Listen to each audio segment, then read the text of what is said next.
Magandang umaga po sa inyong lahat mga kwan ha. Ako'y nandito po muli sa bahay ko. Gawa po'y meron tayong tatrabahoin. So, ayan, yung mga kasama ko po, yung mga pamangking ko, si Tata at saka si Banban, naghahanda po sila ng snack ho namin. Buko po yung hinahanda nila. Gawa po'y napakainit ng panahon ngayon. So, ayan mga kakwan, bago po tayo magsimula sa video natin, so wag po natin kalimutang mag-subscribe at hit yung notification bell natin para palagi ho tayong update sa mga bagong video ni Kwan TV. Ayan mga kakwan, si Banban nagmikos-mikos na ho siya. So, ayan, minikos-mikos na po niya yung stock namin. Ayan po ay boko.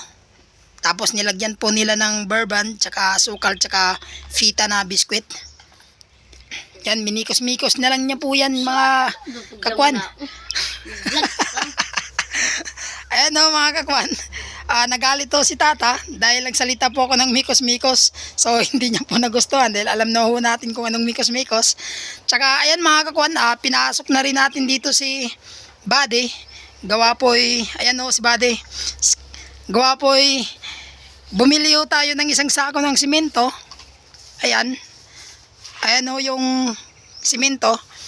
Medyo may kabigatan kasi yan, tsaka medyo may kalayuan din mula sa kalsada papasok dito sa bahay natin, kaya kasya naman si Buddy sa daan, so pinasok na lang natin siya.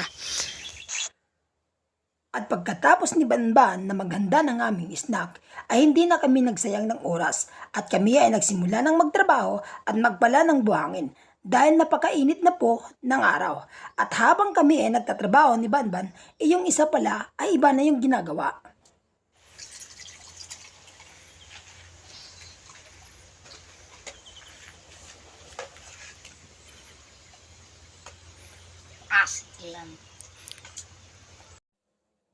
At pagkatapos naming magpala ng buhangin ni Banban, ay agad na akong nagsimulang maghalo ng simento dahil alam kong matatagalan ako sa paghahalo dahil maliit lang yung space na aking paghahaluan. Medyo mahihirapan ako at mag-iigip pa po ako ng tubig. Ayan o mga kakwan, napakainit na po ng araw, napakasakit na po sa balat. So tirik na po, at saka meron naman ho tayo dong nilagay na pagsisilungan natin, pero medyo mababa po siya, so napakasakit pa rin po ng init.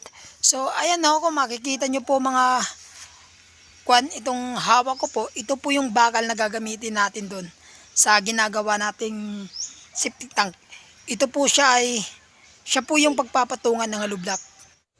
Ayan ho mga kakwan, kung nakikita nyo po itong hawak ko, ang mga bakal na ito po ay nabili ko lang ho sa junk shop sa halagang 150 pesos. Yan po ay gagamitin natin. So, gagamitin po natin doon katulad po nito. Pagkatapos kong maghalo ng simento at maglagay ng mga bakal doon sa ating hukay, ay agad ko nang nilagyan ng halo ng simento yung ating hukay. At hindi ko na ho nakuna ng video yung paglagay ng bakal. Gaway napakainit na po ng araw at kailangan ko nang bilisan yung aking trabaho. At kung napapansin niyo mga kakwan, yung dalawa ay hindi na nakabalik. Akala ko po'y umuwi ng bahay at iniwanan ako. Iyon pala, ito pala yung ginagawa ng dalawa.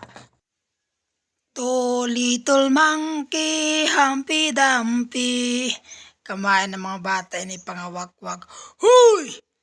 Diyan si Narcisa! Tiwas ka mo! Hala, tiwas! Ayan no mga kakwan, katatapos lang ho nating magtrabaho ngayon. So hanggang dito na lang po muna yung video natin. So maraming salamat po. So wag po natin kalimutang mag-subscribe at hit yung notification bell natin para palagi ho tayong update sa mga bagong video ni Kwan TV.